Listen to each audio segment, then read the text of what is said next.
Hello everyone, good morning. কেমন আছো তোমরা সবাই? আশা করি তোমরা সবাই খুব ভালো আছো আর আমিও কিন্তু বেশ ভালো আছি। পিয়াশ্রী ব্লগে তোমাদেরকে সবাইকে আবার অনেক স্বাগত জানিয়ে ব্লগটি শুরু করছি। এখন বাজে ওই সকাল 8টা মতোই বাজে। 8টা বাজতে এখনও 10 মিনিট দেরি ছিল।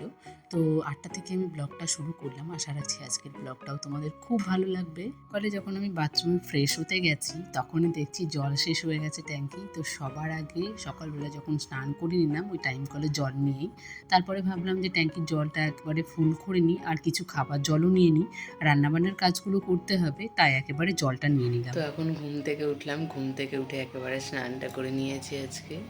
তো স্নান করতে গিয়ে দেখি ট্যাঙ্কির জল সব শেষ হয়ে গেছে। তো সকালে উঠে আগে জলটা তুলে নিলাম আর কিছু খাওয়ার জল নিলাম আর রান্নাবান্না করবো সেই জলটাও নিয়ে নিলাম।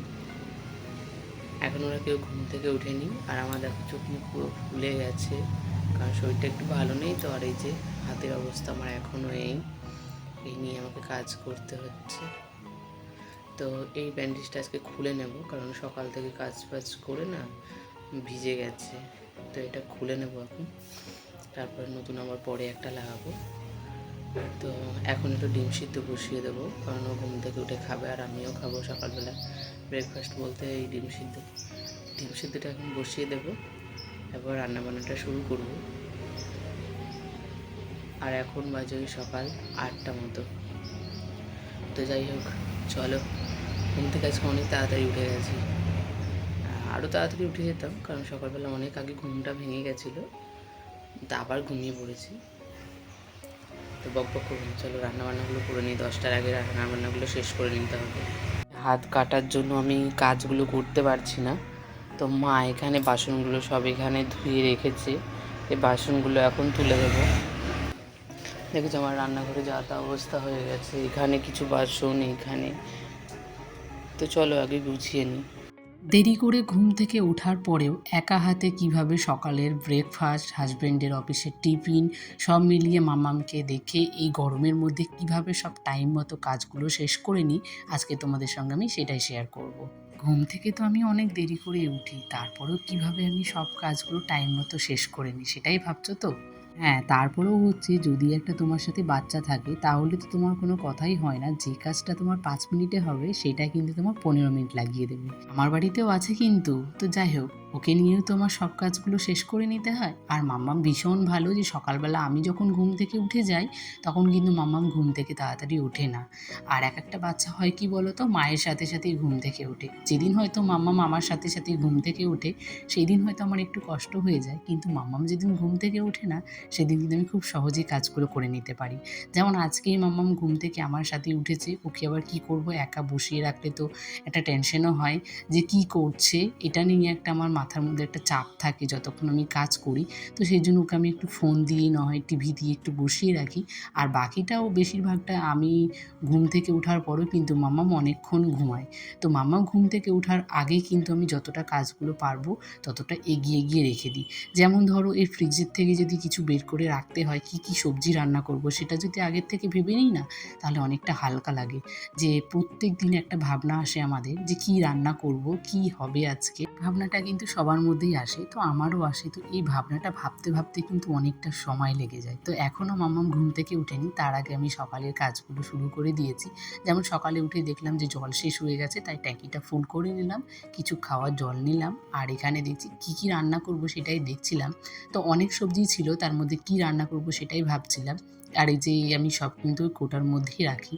আর যে প্যাকেটের মধ্যে দেখছো সেগুলো আনা হয়েছে, তো আমি আর সময় পাইনি। আর এর মধ্যে ঝিঙের খোসাও ছিল, আগের দিনে ঝিঙেটা রান্না করেছিলাম, তো সেই ঝিঙের খোসাটা রেখে দিয়েছিলাম।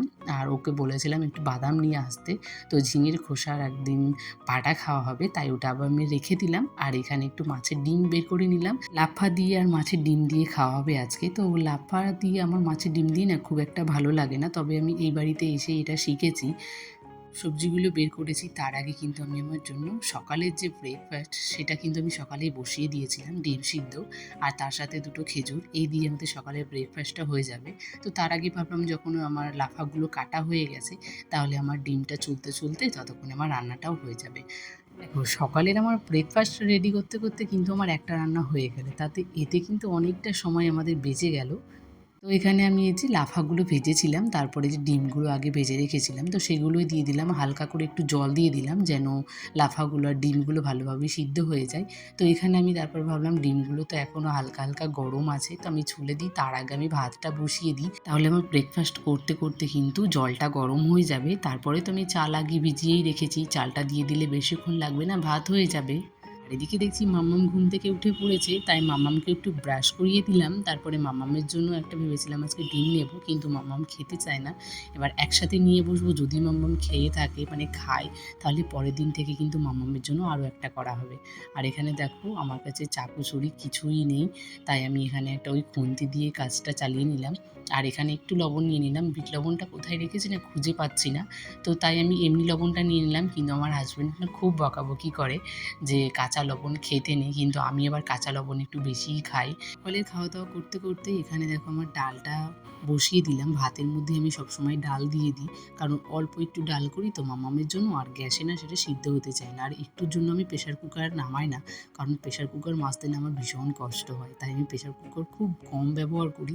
আর মা যেহেতু উনানে রান্না করে, তাই আমি আগের দিনই ভেবে রাখি যে আমি কালকে কি রান্না করব।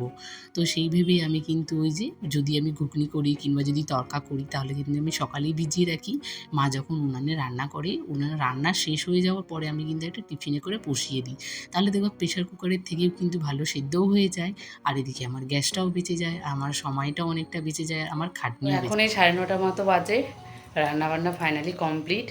আর গরমে দেখো কি অবস্থা হয়ে গেছে। তো এখন ঘরের বিছানাপত্রগুলো তুলে নেব, আর বাইরে বাসনপত্র, আর বাইরে গিয়ে বাসনপত্রগুলো ধুয়ে নেব সব, আর ওকে টিফিনটা প্যাক করে দেবো, আর মাম্মা আসলে খাইয়ে নেবো। তো এখনও অনেক কাজই আছে, শুধু রান্নাটা বড় কাজটা কমপ্লিট হয়ে গেছে, এখন ছোটো ছোটো ছোটো কাজগুলো গোছাতে অনেকটা সময় লেগে যায়। তো চলো আগে করে নিই। 9:30 মতো তো বেজে গেছে, তার আগে ভাবলাম যে বিছানাটা পরে পরিষ্কার করব, তার আগে ওর ভাতটা আমি বেড়ে দিই, যেহেতু এখন গরমকালের সময় না, ভাত যদি ঠান্ডা হয় না আমরা খেতে চাই মানে খেতে পারি না, আর এত গরম লাগে ভাত খাওয়ার সময়। তাই ভাবলাম ওর টিফিনটাও আগে রেডি করে দিই, আর এখানে ভাতটাও বেড়ে রাখি, ও যেহেতু স্নান করতে গেছে এসেই তাহলে খেয়ে নিতে পারবে। আমরা শীতকালে একটু গরম গরম খেতে চাই, আর গরমকালে আমরা একটু ঠান্ডা খেতে চাই। শীতকালে যেমন ভাত বেড়ে রাখলে কিন্তু খুব সহজেই কিন্তু ভাতটা কিন্তু ঠান্ডা হয়ে যায়, আর গরমকালে কিন্তু তুমি যতই আগে থাকো ভাতটা বেড়ে, তাও কিন্তু ওই গরমই থাকে। তো ফ্যানের নিচে বসে খেতে হয়। তো আজকের মেনুতে কিন্তু অনেক কিছু ছিল। আজকে আমাদের বাড়িতে হয়েছিল এঁচোড়ের তরকারি হয়েছিল, আর আমি করেছিলাম লাফা দিয়ে মাছের ডিম দিয়ে, তার সঙ্গে করেছিলাম টক ডাল, আর মামামের জন্য করেছিলাম মাছ। আজকের ভিডিওটা আমি এখানেই শেষ করছি। ভিডিওটি ভালো লাগলে সবাই একটা করে লাইক করে কমেন্ট করো, আর আমার নতুন বন্ধুরা সবাই পাশে থেকে। তো চলো দেখা হবে আবারও নেক্সট ব্লগের সঙ্গে, ততক্ষণের জন্য টাটা।